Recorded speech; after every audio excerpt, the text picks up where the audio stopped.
With the wild card round of the playoffs upon us, NFL.com's network of reporters collects the hottest news and notes from across the league, including how Bills fans have been repaying an unlikely hero, Kansas City's X-Factor for a wild card weekend, the dysfunction that precipitated Jack Del Rio's firing. But first, Judy Bautista takes stock of some extremely fresh faces on the playoff scene. Wild card weekend often feels like the warm-up act before the rock stars of the NFL, the top seeds in each conference, take the stage for the divisional round.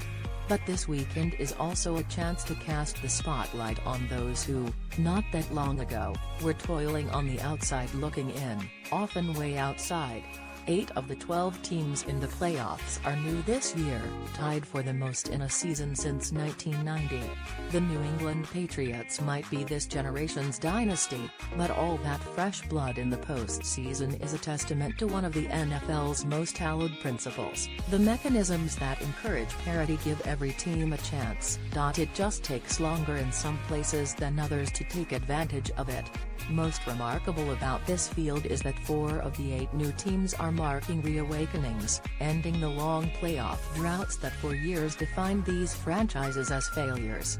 The Buffalo Bills, of course, finally vanquished the longest absence, getting into the playoffs for the first time since the 1999 campaign by the grace of a stunning big play from the Cincinnati Bengals. You can chalk up a good portion of the Bills' absence to having the misfortune of playing in the Patriots division.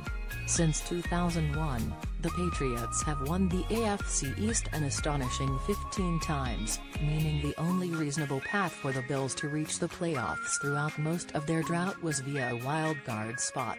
The Jaguars hadn't been in since 2007, the Titans since 2008 and the Rams since 2004. That was the third longest drought. Here's what's amazing about that: 2004 was the Rams' 10th season in St. Louis. They would spend only 11 more seasons there before moving to Los Angeles. There are common denominators here. The head coaches of 3 teams, the Bills, Jaguars and Rams, are in their first years heading said squads, and Sean McDermott Buffalo and Sean McVay Los Angeles are rookie head coaches.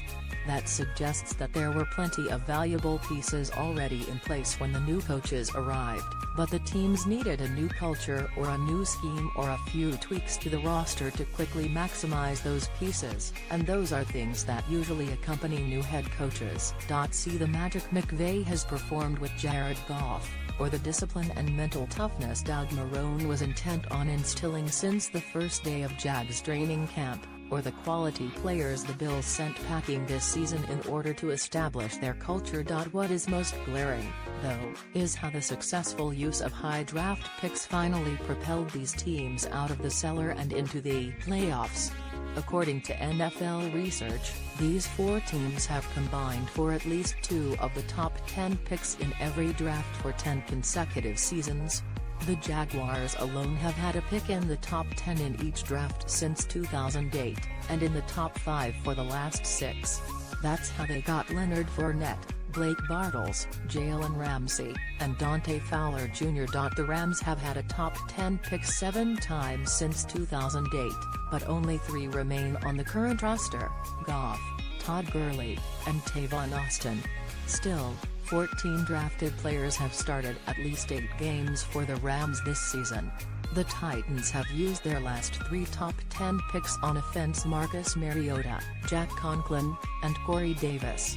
They also have 11 drafted players who started at least 8 games for them this season, the same number as the Jaguars have. Most noteworthy is that this incarnation of the Bills has minimized the role of their drafted players.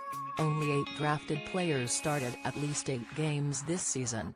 None of the Bills' top 10 picks since 2008 remain on the roster. Sammy Watkins 2014, Stephon Gilmore 2012 and Marcel Darius 2011 were all sent packing by the current regime in 2017, igniting speculation that the Brain Trust was preparing to tank to get a high pick in the 2018 draft. That speculation upset the Bills, and now it is clear that McDermott was jettisoning players he felt did not fit in with the team he wanted. It seems appropriate that the most important player on the team is not a homegrown talent, but LaShawn McCoy, who spent the